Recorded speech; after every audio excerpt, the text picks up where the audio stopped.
Hello दोस्तों, आपका स्वागत है हमारे AWT परिवार में। और आज मैं आपके सामने नया टॉपिक लेके आया हूँ जीव विज्ञान का बायोगैस, जो कि मोस्ट इंपॉर्टेंट रहता है और हमारी थर्ड यूनिट का पार्ट है ये, है ना। थर्ड यूनिट में जो हमारा लास्ट चैप्टर है उसका पार्ट रहता है बायोगैस। यानी बायोगैस का मतलब क्या है, पहले सबसे पहले ये समझिए आप, उसके बाद हम आगे बढ़ेंगे कैसे क्या पढ़ना है इसका। तो बायोगैस संयंत्र जो है, यानी बायोगैस इंस्ट्रूमेंट जो है, ये सरकार द्वारा प्रेरित किया गया था गाँव में। और गांव में क्यों प्रेरित किया गया था? क्योंकि इस संयंत्र का प्रयोग हम गैस बनाने के लिए करते हैं। क्या बनाने के लिए? गैस बनाने के लिए। और उस गैस पे हम अपना भोजन भी पका सकते हैं।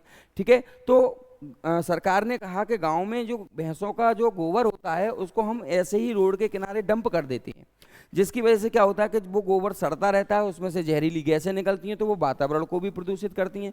उनमें ऐसी कीट पतंगे रहते हैं जो हमारे स्वास्थ्य में यानी खाने पीने में चले जाएंगे, तो हमारे स्वास्थ्य को भी उनसे परेशानी रहती है। तो सरकार ने कहा कि एक 12 से 15 फीट का गड्ढा खोदिए घर के बाहर या घर के पीछे, और उसमें क्या करिए, आप गोबर को डंप करिए पानी के साथ एक चैम्बर से।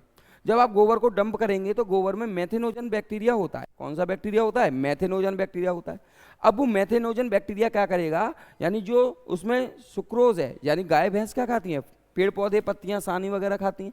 तो इनमें जो सुक्रोज होता है, तो वो मेथेनोजन जो बैक्टीरिया है वो सुक्रोज से क्रिया करके मेथेन गैस और hydrogen gas, carbon dioxide gas, ये सब रिलीज करता है। अब उसके टैंक के ऊपर एक सचल ढक्कन होता है, यानी वो ऊपर नीचे उठ सकता है। कभी कभी क्या करते हैं, एक बेल्डिंग करके पूरा ढक्कन बेल्ड कर देते हैं और उसका पाइप का कनेक्शन हम किचन से कर देते हैं। अब उसमें क्या होता है कि जब गैस निकलती है तो वो ऊपर वाले चैम्बर में, यानी ऊपर वाला जो उल्टा सिलेंडर है, यानी उल्टा चैम्बर बना हुआ है, उसमें भर जाती है। अब वो पूरा कनेक्शन होता है किचन में। अब किचन में महिलाएं क्या करती हैं, गैस ऑन करती हैं और अपना खाना बना लेती हैं। और वो ईंधन ना तो बदबू देता है ना धुआं देता है, जिससे कि वातावरण भी शुद्ध रहता है और ईंधन जलाने से हमारे यहाँ पर कोई भी प्रदूषण नहीं फैलता है। यानी आपने पुराने समय में देखा होगा, गांव वगैरह में जब हम जाते हैं तो हमारी दादी माँ वगैरह खाना बनाती थी तो लकड़ी लगा देती थी चूल्हे में, फिर उसके बाद बहुत सारा धुआं होता था, धुएं के बाद में खाना बनता था।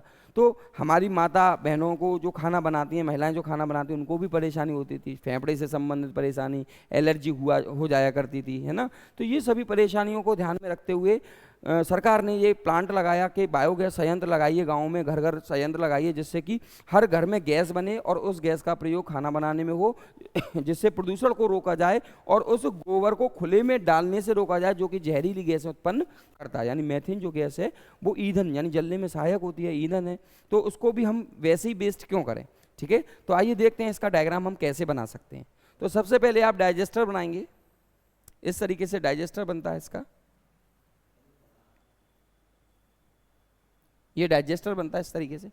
अब इसके ऊपर हम क्या करेंगे, एक उल्टा सचल ढक्कन लगाएंगे जिसके अंदर गैस भरी जाएगी। इसके अंदर क्या भरी जाएगी? गैस भरी जाएगी, सचल ढक्कन इस तरीके से। ठीक है। अब ये ढक्कन हमने लगा दिया। अब इसमें क्या करेंगे, ऊपर हम पाइप का कनेक्शन करेंगे। ये हमने पाइप का कनेक्शन किया यहां से, और एक हमने यहां पर एक बाल्ब लगाया जो कि हमारे इस गैस को ऑन ऑफ कर सकता है ना। एक बाल्ब हमने यहाँ लगा दिया जो इसको गैस को क्या कर सकता है, बंद चालू कर सकता है। और इसका कनेक्शन हमने कर दिया रसोई घर से। किससे कर दिया? रसोई घर से। इससे निकलेगी क्या? गैस। क्या निकलेगी? गैस।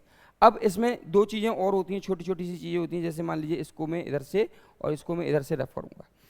यहाँ पर एक चैम्बर बनाएंगे हम जहाँ से गोबर और पानी को डाला जाएगा। क्या बनाएंगे? जहाँ से गोबर और पानी को डाला जाएगा। तो ये हमने एक चैम्बर बना दिया ऊपर, इसमें गोबर और पानी को मिक्स करके डाल सकते हैं। ठीक है। यहाँ पे लिख देते हैं गोबर गोबर और पानी। जब आप गोबर और पानी को डालेंगे तो वो स्लज क्या है, यहाँ पर इकट्ठा हो जाएगा, नीचे इसकी तली में इकट्ठा हो जाएगा। और बैक्टीरिया क्या करेंगे, मेथेनोजन बैक्टीरिया उसमें क्रिया करेंगे, और क्रिया करने के बाद में क्या होगा, इसमें से गैसेस निकलेंगी। क्या निकलेंगी? गैसेस निकलेंगी, जो कि यहाँ पर कलेक्ट हो जाएगी गैस। अब यहाँ पर जो डाइजेस्टर होगा वो चैम्बर किसके लिए होगा? जो आप यहाँ पर पानी और गोबर डाल रहे हैं, उस पानी और गोबर में से जो गैस बनेगी, तो वो गैस तो ऊपर आ जाएगी। जब इसमें से गैस ऊपर आ जाएगी तो गर्माहट भी होगी, और गर्म होगा तो पानी तो वेपर बन गया यहाँ पर, और ये जितना भी सूखा हुआ गोबर है वो जब जब आप पानी और गोबर डालेंगे तो ये सूखा सूखा जो खाद का गोबर है ये ऊपर आता जाएगा। तो आप क्या करेंगे, इस वाले सलज में से इसको निकाल लेंगे। जब जो ऊपर आएगा तो हम यहाँ से इसको निकाल लेंगे, और इसका प्रयोग हम किस में करेंगे, फिर खाद में करेंगे। किस में करेंगे, खाद में करेंगे। खाद का मतलब इनको हम खेतों पर डाल सकते हैं, पेड़ पौधों के लिए। किसके लिए, पेड़ पौधों के लिए। यानी जो गोबर आप यहां से निकालेंगे, सूखा हुआ गोबर जो निकालेंगे, उस गोबर का प्रयोग आप खाद के रूप में खेतों पर कर सकते हैं। पहला बेनिफिट तो ये हो गया, फर्स्ट बेनिफिट। दूसरा बेनिफिट क्या हुआ, इससे जितनी भी गैस निकल रही है उस पूरी गैस का प्रयोग आप रसोई घर में गैस के रूप में कर सकते हैं, यानी खाना बनाने के लिए कर सकते हैं, खाना बनाने के लिए। ठीक है, तो खाना बनाने के लिए भी आपने इसका प्रयोग कर लिया, खेती करने के लिए भी आपने खाद को निकाल लिया। और इसमें क्या चीजें और रहती हैं कि जैसे हमारे यहाँ पर जितने भी जीव जंतु हैं उन सब का गोबर हम यहाँ पर कलेक्ट कर देंगे, यानी हमारे आसपास गंदगी बिल्कुल नहीं है, हानिकारक गैसों का घेरा बिल्कुल नहीं है, ईंधन जलने का धुआं बिल्कुल नहीं है। तो वो सभी चीजें हमारी क्या है, इस यंत्र के अंदर आ गई। और सरकार ने ये बहुत अच्छा चलाया था, और बहुत सारे गांवों में अभी भी चल रहा है, जैसे कि फ्री में ईंधन हम बना सकते हैं। यानी आप जो खाना खिला रहे हैं, जो घास फूस, जो हरा चारा गाय भैंसों को खिला रहे हैं, उनके गोबर का प्रयोग करके आप उनसे द्वारा गैस और खाद बना रहे हैं। तो ये प्रयोग जो होता, तो हमारे पास में जितना भी गोबर वगैरह था उससे हमने क्या बना दिया, गैस और खाद बना ली, जिसका हम प्रयोग कर रहे हैं। अब इसमें एक चीज रहती है कि आपने मान लीजिए गांव वगैरह में ये संयंत्र लगाया जाता है, किसके द्वारा, सरकार के द्वारा ये कार्य किए जाते हैं। कैसे, 12 से 15 फीट का तो टैंक होता है, 12 से 15 फीट का टैंक होता है, पहला पॉइंट। दूसरा, इस पर सचल ढक्कन होता है, इस पर सचल ढक्कन होता है। सचल ढक्कन जिसको हटा भी सकते हैं, लगा भी सकते हैं, कोई परमानेंट भी कर देते हैं, कोई दिक्कत नहीं आती। तीसरा, इसका गैस का पाइप रसोई घर से जुड़ा रहता है,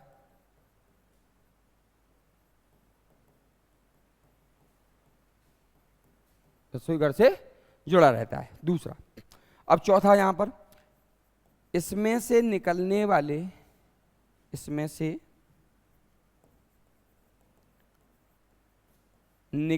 वाले गोबर को खाद के रूप में प्रयोग कर सकते हैं, खाद के रूप में प्रयोग कर सकते हैं। किसके रूप में प्रयोग कर सकते हैं, खाद के रूप में प्रयोग कर सकते हैं। पांचवा, इसके प्रयोग से आसपास का वातावरण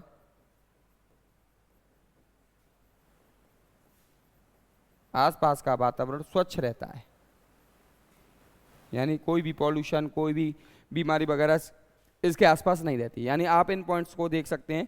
12 से 15 फीट का टैंक होता है, इस टैंक पर सचल ढक्कन होता है, इसका जो गैस का पाइप होता है वो रसोई घर से जुड़ा रहता है, और ईंधन का प्रयोग करते रहते हैं। इसमें से निकलने वाले गोबर को खाद के रूप में हम प्रयोग कर सकते हैं, और इसके प्रयोग से आसपास का वातावरण भी क्या रहता है, शुद्ध रहता है, प्योर रहता है। तो यानी जो हमारे पास में जो बायोगैस संयंत्र दिया हुआ था, अभी आपने देखा जैसा कि ये बायोगैस संयंत्र जो है ये घर के पीछे या घर के बगल में साइड में जहाँ खाली जगह गांव वगैरह में रहती है वहाँ पर इसको बहुत प्रॉपरली तरीके से लगा दिया जाता है, और ये ज़मीन के अंदर ही रहता है, थोड़ा सा इसका भाग ऊपर रहता है, यानी ये ज़्यादा जगह भी नहीं घेरता है, और इसका प्रयोग हम अच्छे कार्यों में यानी अपने वातावरण को स्वच्छ रखने में कर सकते हैं, जो कि आज के समय पर बहुत ज़्यादा जरूरी है। अगर हम अपने वातावरण को स्वच्छ नहीं रखेंगे तो हम अपनी आने वाली पीढ़ी जो है उसके लिए हम कुछ भी छोड़ के नहीं जा सकते, क्योंकि जीवन जो पृथ्वी ने जीवन को जो बनाया है वो बड़ी मेहनत से बनाया, और इस जीवन को बनाए रखना हमारा कर्तव्य है। और जीवन को बनाए रखने के लिए हमें छोटे छोटे जो टॉपिक्स हैं, यानी छोटे छोटे जो पॉल्यूशन फैलाने वाले कारक हैं, उनको धीरे धीरे खत्म करना है और स्वच्छ वातावरण का निर्माण करना है। तो आइए ध्यान देते हैं इस चीज़ पर कि आज हमने जो टॉपिक पढ़ा है बायोगैस, जो कि हमारे पेपर के लिए भी इम्पोर्टेंट है, और हम भविष्य में अपने वातावरण को, आसपास के क्षेत्र को स्वच्छ रखने के लिए भी इस मुहिम को चला सकते हैं, जो कि सरकार द्वारा कार्य पूरा किया जाता है। धन्यवाद।